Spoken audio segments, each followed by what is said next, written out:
भारतीय चित्रपटसृष्टीच्या इतिहासात काही असे चित्रपट बनवले गेले जे भारतीय जनमानसावर कायमची छाप उमटवून ऑल टाइम हिट ठरले. 1997 साली जे पी दत्ता यांनी बॉर्डर चित्रपट बनविला. तेव्हा तो फक्त एक चित्रपट नव्हता, तर ती एक भावना होती. लोंगेवाला इथे झालेली लढाई सनी देओल यांनी पडद्यावर अक्षरशः जिवंत केली होती.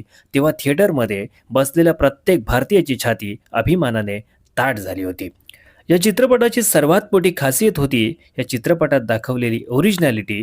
आता 29 वर्षानंतर या गौरवशाली चित्रपटाचा पुढचा भाग 23 जानेवारीला प्रदर्शित झाला आहे. जे पी दत्ता यांची कन्या निधी दत्ता यांनी या चित्रपटाची निर्मिती केली आहे, तर अनुराग सिंह यांनी या चित्रपटाचं दिग्दर्शन केलं आहे. या चित्रपटात जुन्या बॉर्डरचा फ्लेवर जरी जाणवत असला, तरी हा चित्रपट 29 वर्षापूर्वी बॉर्डरला जे प्रेम मिळालं, जी उंची गाठता आली, ती उंची गाठू शकेल का, हे जाणून घेऊया या व्हिडिओमध्ये. मित्र बॉर्डर सारख्या कल्ट क्लासिक चित्रपटाचा सिक्वल तयार करणं हे निर्मात्यांसाठी मोठं आव्हानच होतं. परंतु या आव्हान पेलण्यात ते बऱ्यापैकी यशस्वी झालेत. देशभक्तीचा उत्साह, मानवी मनाच्या अंतरंगाला स्पर्श करणारं संगीत, या सर्वांबाबतीत निर्मात्यांची मेहनत या चित्रपटात दिसून येते. संदेश से आते हैं हे सुपरहिट सॉन्ग बॉर्डर चित्रपटात सोनू निगम यांनी गायलं होतं. परंतु बॉर्डर 2 साठी सोनू निगम, अरिजित सिंग, रूपकुमार राठोड अशा एकूण 5 गायकांच्या आवाजात हे गाणं रेकॉर्ड करण्यात आलंय. नव्या जनरेशनला सुद्धा हे गाणं आवडेल याची पुरेपूर काळजी घेण्यात आली आहे. बॉर्डर 2 चित्रपटाची कहाणी पूर्णपणे नवीन आहे, एका सत्य घटनेवर आधारित आहे. 1971च्या युद्धात भारतीय थलसेना, वायुसेना आणि नौदलाने एकत्रितरित्या पार पाडलेल्या एका मिशनची ही कहाणी या चित्रपटात दाखविण्यात आली आहे. या चित्रपटात मध्यवर्ती भूमिका आहे सनी देओल यांची. सनी देओल यांनी कर्नल फतेह सिंग यांची भूमिका अत्यंत कर्नल फतेह सिंग सेनेच्या तिन्ही दलांच्या जवानांना या विशेष मोहिमेसाठी प्रशिक्षण देत असतात.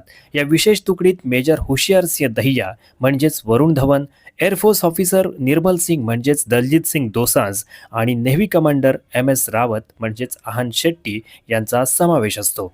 या चित्रपटात इंटरमिशनपूर्वी या चारही वीर जवानांच्या वैयक्तिक आणि कौटुंबिक जीवनाची कहाणी पाहायला मिळते.